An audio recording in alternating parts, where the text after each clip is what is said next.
Hey guys, welcome back to the Rolex booth. It's Eleanor from Revolution. We have listened to what you've told us in the last 24 hours, considering the time frame we had yesterday for the first hour on the very first day of the fair. We had a very short time notice and we couldn't hold the watches for that long. So we're back, we've selected the highlights and our most favorite pieces, starting with one of the most awaited reference, which is the Daytona. Celebrating this 60th anniversary, there's a completely revamping of the design of that Daytona with, obviously keeping the blue dial and ceramic brown bezel. We have as a novelty a transparent case back, which is completely different as opposed to the other references. We've got a thinner case, we've got thinner indexes, and it becomes such a modern and cool Daytona that not only I want, but everybody's gonna want.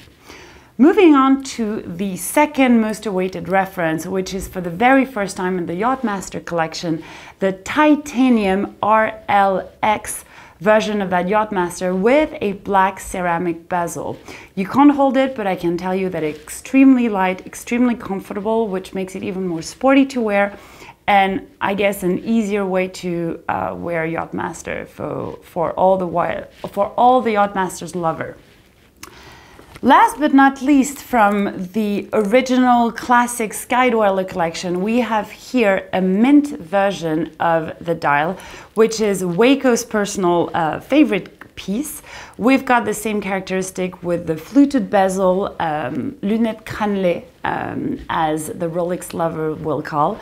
We've got the integrated bracelet and all the watch characteristics that everybody loves. Now, we're gonna get into my three personal favorite, which are very different, but at the same time, those are the pieces that everybody has been talking about. Starting with the bubble. So the Oyster, that version of the Oyster has been available in 31, 36, and 41. You probably remember the dials from the 2020 collection, which were the very pop and colorful in pink, in yellow, in blue, in green, in red. Here we've got all the colors mixed on the same dial. It's a creative interpretation of that Oyster. And as Wei was explaining yesterday, if you take the 31mm, it would be an easy way to wear a bracelet on the left or right side, and on the other side, you'd wear your regular sized watch.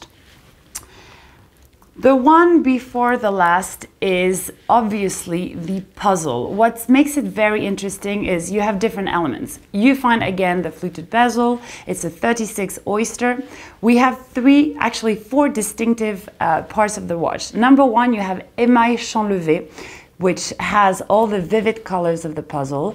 Then all the indexes are actually baguette cut colorful sapphire that you see from 1 to 12. Instead of the date, you find inspiring words like peace, for example, and instead of the date, you've got random emojis to set the tone of what your mind and energy is going to be like throughout the day. This is one of the biggest talking pieces, and it goes with every single creative and fun and colorful element that we have adored in the last couple of years.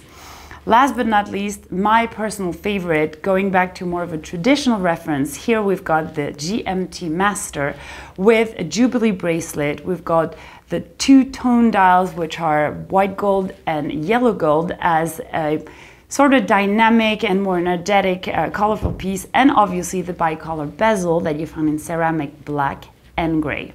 I hope you enjoyed it more. I hope you're not going to be as frustrated as you were yesterday, and I enjoyed very much presenting you those watches. So stay tuned for the rest of the fair.